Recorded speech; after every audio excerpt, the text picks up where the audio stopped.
Amerika kıtasını kim keşfetti, Amerika ismi nereden gelir diye sorulduğunda Christoph Kolomb değil işte. Kolomb yeni bir yer keşfettiğini bile anlamadı. Asıl keşfeden İtalyan tüccar ve haritacı Amerigo Vespucci'dir. İsmi de zaten oradan gelir diye ortamlarda hava atmışlığınız var mı? Ya da atanları tanıyor musunuz? Peki isim ondan da gelmiyor desem? Kardeşim o tarihlerde hem yeni dünyayı keşfetmiş hem de isminde Amerika geçen kaç kişi olabilir dediğinizi duyar gibiyim. İzah edeyim madem.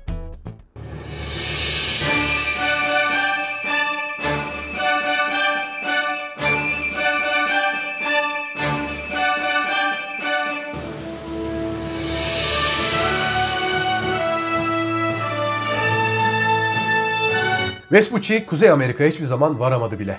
Yolculuklarına ilişkin kendi notları ve yazdığı mektuplar dışında bir belge de yok. Üstelik yaptım diye anlattığı 4 yolculuktan ikisinde yer almadı ve yalan söylediği anlaşıldı. İlk yolculuğunu 1497'de yaptığını anlatan Vespucci'nin bu seyahati aynı zamanda en tartışmalı ve çelişkilerle dolu olanı. Vespucci'nin sırf Kolomb'un elinden kaşif titrini alabilmek için yolculuğa ilişkin sonradan mektup kaleme aldığı düşünülüyor. Neden böyle düşünülüyor? Mektupta kullanılan dil, anlatılan güzergah ve gidildiği iddia edilen mesafenin uzunluğu Vespucci'yi ele veren şeyler. Mektuptaki veriler referans alındığında Honduras'tan çıkan Vespucci'nin Meksika üzerinden dümdüz Pasifik Okyanusu'na gitmiş olması gerekiyor. Vespucci ayrıca gördüğü topraklar için hiçbir zaman hiçbir yazısında Amerika ismini kullanmıyor. Zaten bunu yapacak olsaydı kıtaya Amerika değil Vespucci toprağı anlamına gelecek olan Vespuccia derdi. Çünkü o zamana kadar keşfedilen ülkelere veya kıtalara kaşifler isimlerini değil soyadlarını verirdi.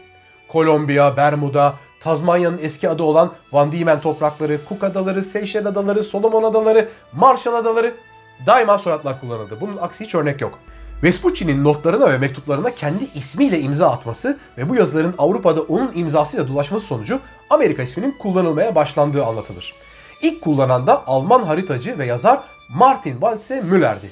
1507 yılında yayınladığı Universalis Kozmografya eserinde yeni dünyayı Vespucci'nin ön ismine atıf yaparak isimlendiriyor. Üstelik bunu sadece Güney Amerika kıtası için yapıyor. Çünkü tarihçilerin elinde Vespucci tarafından çizilmiş olan tek harita Güney Amerika'ya ait.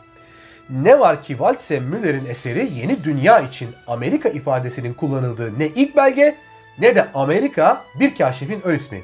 Vespucci'nin ikinci seyahatim dediği ancak tarihçiler tarafından ilk gerçekleştirilmiş seyahati olarak görülen 1499 yılındaki yolculuğundan 2 yıl önce gerçekten de bir gemi Amerika kıtasına gitti.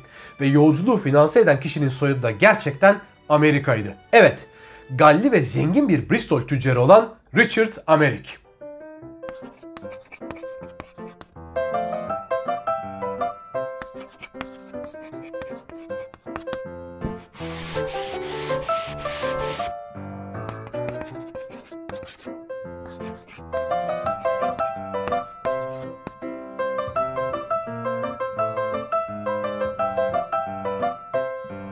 Çünkü kıtaya ilişkin yapılan ilk haritalar ve ticaret İtalyanlar değil, İngilizler tarafından gerçekleştirildi.